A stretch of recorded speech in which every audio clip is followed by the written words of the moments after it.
15 ফেব্রুয়ারি consensus কমিশনের সাথে meeting হবে ইন্টারিম গভর্নমেন্টের।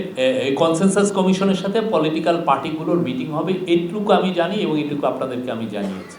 আজকে বিএনপির 3জন নেতা এসেছিলেন প্রফেসর ইউনূসের সাথে দেখা করতে। তারা হলেন মির্জা ফখরুল ইসলাম আলমগীর সেক্রেটারি জেনারেল, সালাউদ্দিন আহমেদ এবং মেজর হাফিজ উদ্দিন আহমেদ। তাদের আসলে মূল বক্তব্য ছিল তারা এই যে কিছু পরিস্থিতি উদ্ভব হয়েছে সে আলোকে দেশের পিস অ্যান্ড স্ট্যাবিলিটির ব্যাপারে জোর দিয়েছেন। তারা বিচার কাজ যাতে খুব দ্রুত হয়, যারা এই অন্যায় অত্যাচারের সাথে জড়িত ছিলেন তাদের বিচার কাজ যেন খুব দ্রুত হয় সেগুলোর জন্য বলেছেন। এবং বিএনপির অসংখ্য কর্মী, বিএনপি কেন অপোজিশনের অনেক অসংখ্য কর্মী আপনি জানেন তাদের বিরুদ্ধে প্রচুর মামলা ছিল। তারা বলেছেন প্রায় 1,25,000 মামলা, এবং সেই মামলার টার বিষয়ে তারা জানতে চেয়েছেন যে এটা খুব দ্রুত যাতে মামলাগুলো, যেহেতু এটা হয়রানিমূলক ছিল এবং এটা অনেক ক্ষেত্রে গায়েবী মামলা হয়েছিল, সেগুলো উদ্যোগ করার কথা বলেছেন। এই অপারেশন ডেভিল হান্ট শুরু হয়েছে, তারা বলেছেন যে এখানে যেন কোনো হিউম্যান রাইটসের কোনো রকমের কোনো ভায়োলেশন না হয়। এবং চিফ অ্যাডভাইজারের তরফ থেকে বারবার বলা হয়েছে কোনোভাবেই হিউম্যান রাইটস ভায়োলেশন হতে দেওয়া হবে না।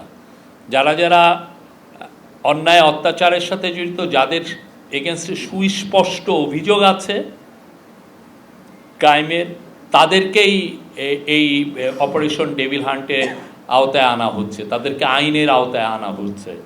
এই ব্যাপারে আমরা খুবই সিরিয়াসলি মনিটর করা হচ্ছে।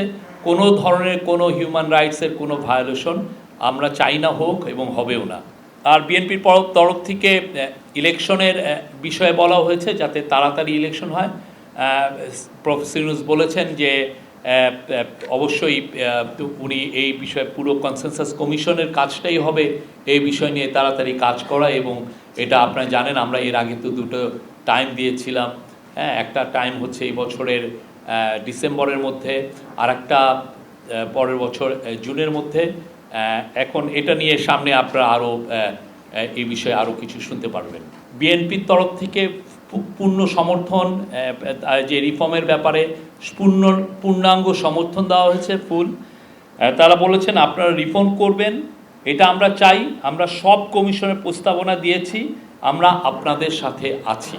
বিএনপি যেটা আমি তো বললাম, বিএনপি স্ট্যাবিলিটির দিকে জোর দিয়েছে। আমরাও বলেছি যে আমরা স্ট্যাবিলিটি চাই। আপনি জানেন প্রফেসর ইউনূস এই বিষয়ে খুব স্ট্রং স্টেটমেন্ট দিয়েছেন, এবং এর ফলে দেখেন ওনার স্টেটমেন্টের পরে দেশের শান্তিটা আবার ফিরে এসছে। আমি বলবো যে কোনো ধরনের আমরা তেমন কোনো মানে ভ্যান্ডালিজম আমরা দেখছি না।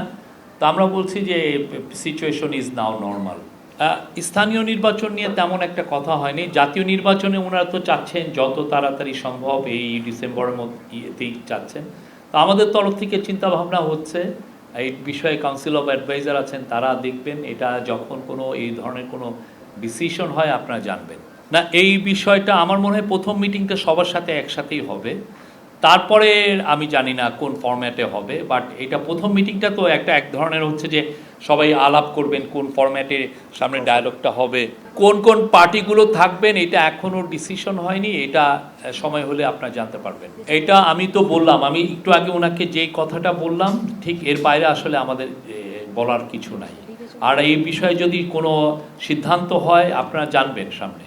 আর হ্যাঁ, বিএনপি শেখ হাসিনাকে এটা ব্লেম করেছেন যে পতিত স্বৈরাচার, উনি এই বিষয়গুলো ইনস্টিগেট করছেন এবং এটা এই পুরো বাংলাদেশকে ইনস্ট্যাবিলিটি করার, এখানে ক্যাওস এবং ইনস্ট্যাবিলিটি তৈরি করার পিছনে তারই মুখ্য ভূমিকা।